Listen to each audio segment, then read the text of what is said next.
जगत पूज्ये जगत द्वंद्वे सर्वशक्ति स्वरूपिणी सर्वात्मिके श्री कौमारी जगन्मात नमोस्तुते। त्रिपुरां त्रिगुणाधारां मार्ग ज्ञान स्वरूपिणी त्रैलोक्या वंदिता देवी त्रिमूर्ति प्रणमाम्यहम्। कालिकां तु कलातीतां कल्याण हृदयां शिवां कल्याण जननी नित्यं कल्याणीं प्रणमाम्यहम्। आनिमादि गुणोदारां मकराकारकक्षुषम् अंतशक्ति भेदां तां कामाक्षी प्रणमाम्यहम्। चंडवीरां चंडमायां चंडमुंडप्रभञ्जनीं तां नमामि च देवेशीं चंडिकां चंडविक्रमां। सुखानन्दकरीं शान्तां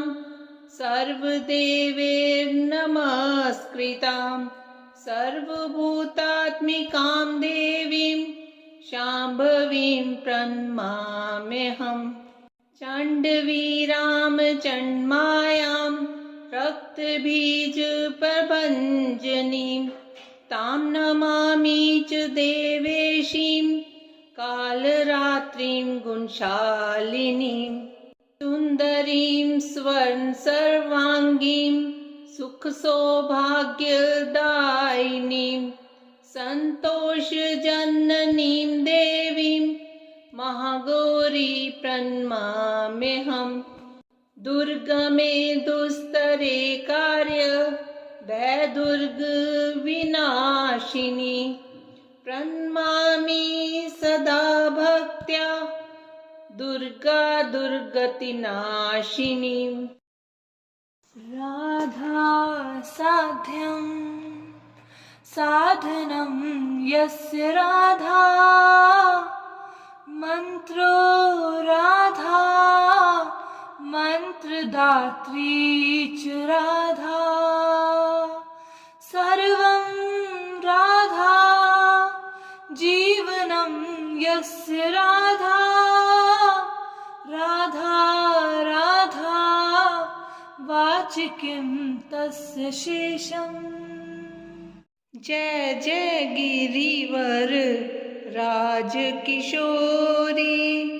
जय महेश मुख चंद चकोरी जय गजवदन षडानन माता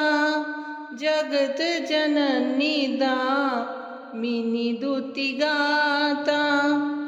जय जय गिरिवर राजकिशोरी जय महेश मुख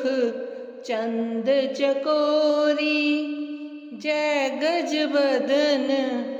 षडानन माता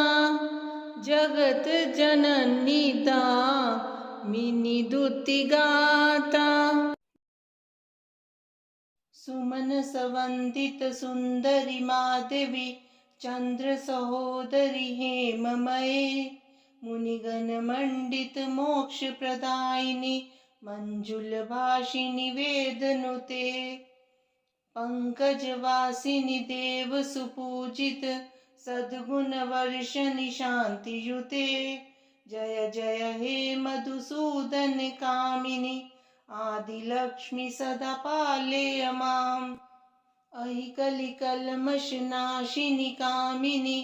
वैदिक रूपिणि वेदमये क्षीर समुद्भव मंगल रूपिणि मंत्र निवासिनि मंत्रनुते मंगलदायिनि अम्बुजवासिनि देवगणाश्रित पादयुते। जय जय हे मधुसूदन कामिनी धान्य लक्ष्मी सदा पालय माम्। जय वर वर्णनि वैष्णवी भार्गवी मंत्र स्वरूपिणी मंत्रमये सूर्यगण पूजित शीघ्र फलप्रद ज्ञान विकासिनी शास्त्रनुते भवभयहारिणि पाप विमोचनि साधु जनाश्रित पादयुते जय जय हे मधुसूदन कामिनी धैर्य लक्ष्मी सदा पालय माम् जय जय दुर्गति नाशिनी कामिनी सर्वफलप्रद शास्त्रमये रथ गज तुर्ग पदादि समावृत परिजन मंडित लोकनुते हरिहर ब्रह्म सुपूजित सेवित ताप निवारिणि पादयुते जय जय हे मधुसूदन कामिनी गजलक्ष्मी रूपेण पालय माम् अहि खगवाहिनी मोहिनी चक्रिणी राग विवर्धिनी ज्ञानमये गुणगण वारिधि लोक हितैषिणी स्वर सप्त विभूषित गाननुते सकल सुरासुर देव मुनीश्वर मानव वंदित पादयुते जय जय हे मधुसूदन कामिनी संतान लक्ष्मी त्वं पालय माम् जय कमलासनि सद्गति दायिनी ज्ञान विकासिनी गानमये अनुदिन मर्चित कुंकुम धूसर भूषित वासित वाद्यनुते कनकधरा स्तुति वैभव वंदित शंकर देशिक मान्य पदे जय जय हे मधुसूदन कामिनी विजय लक्ष्मी सदा पालय माम् प्रणत सुरेश्वरी भारती भार्गवी शोक विनाशिनी रत्नमये मणिमय भूषित कर्ण विभूषण शांति समावृत हास्य मुखे नवनिधि दायिनी कलिमल हारिणी कामित फलप्रद हस्तयुते जय जय हे मधुसूदन कामिनी विद्यालक्ष्मी सदा पालय माम् धिमि धिमि धिन धिमि धिन धिमि धिन धिमि दुन्दुभिनाद सुपूर्णमये घुम घुम घुम घुम घुम घुम घुम घुम शंख निनाद सुवाद्यनुते वेद पुराण इतिहास सुपूजित वैदिक मार्ग प्रदर्शयुते जय जय हे मधुसूदन कामिनी धन लक्ष्मी रूपेण पालय माम् ओम जयंती मंगला काली भद्रकाली कपालिनी दुर्गा क्षमा शिवा धात्री स्वाहा स्वधा नमोस्तुते जय त्वं देवी चामुंडे जय भूतार्ति हारिणी जय सर्वगते देवी कालरात्रि नमोस्तुते मधुकैटभ विद्रावी विधात्री वर्धे नमः रूपं देहि जयं देहि जशो देहि द्विषो जहि महिषासुर निर्नाशी भक्तान् सुखदे नमः रूपं देहि जयं देहि जशो देहि द्विषो जहि रक्त बीज वदे देवी चंड मुंड विनाशिनी रूपं देहि जयं देहि जशो देहि द्विषो जहि शुंभ सैव निशुंभस्य धुर्माक्षस्य च मर्दिनी रूपं देहि जयं देहि जशो देहि द्विषो जहि वंदितांघ्रि युगे देवी सर्व सौभाग्यदायिनी रूपं देहि जयं देहि जशो देहि द्विषो जहि अचिंत्य रूप चरिते सर्वशत्रु विनाशिनी रूपं देहि जयं देहि जशो देहि द्विषो जहि न तेभ्यः सर्वदा भक्त्या चंडिके दुरितापहे रूपं देहि जयं देहि जशो देहि द्विषो जहि स्तुवद्भ्यो भक्तिपूर्वं त्वां चंडिके व्याधिनाशिनी रूपं देहि जयं देहि जशो देहि द्विषो जहि चंडिके सततं ये त्वां मर्च्यन्ति हि भक्तितः रूपं देहि जयं देहि यशो देहि द्विषो देहि सौभाग्यम् आरोग्यं देहि मे परमं सुखं रूपं देहि जयं देहि यशो देहि द्विषो जहि विदेहि द्विष्टां नाशं विदेहि बलमुच्चकेः रूपं देहि जयं देहि यशो देहि द्विषो जहि विदेहि देवी कल्याणं विदेहि परमां श्रियं रूपं देहि जयं देहि यशो देहि द्विषो जहि सुरासुरशिरोरत्न निघ्रिश्चरणे अम्बिके रूपं देहि जयं देहि यशो देहि द्विषो जहि विद्यावन्तं यशस्वन्तं लक्ष्मीवन्तं जनं कुरु रूपं देहि जयं देहि यशो देहि द्विषो जहि प्रचंड दैत्य दर्पगणे चंडिके प्रणताय मे रूपं देहि जयं देहि यशो देहि द्विषो जहि चतुर्भुजे चतुर्वक्त्र संस्तुते परमेश्वरी रूपं देहि जयं देहि यशो देहि द्विषो जहि कृष्णेन संस्तुते देवी शश्वत भक्त्या सदाम्बिके रूपं देहि जयं देहि यशो देहि द्विषो जहि हिमाचल सुतानाथ संस्तुते परमेश्वरी रूपं देहि जयं देहि यशो देहि द्विषो जहि इंद्राणीपति सद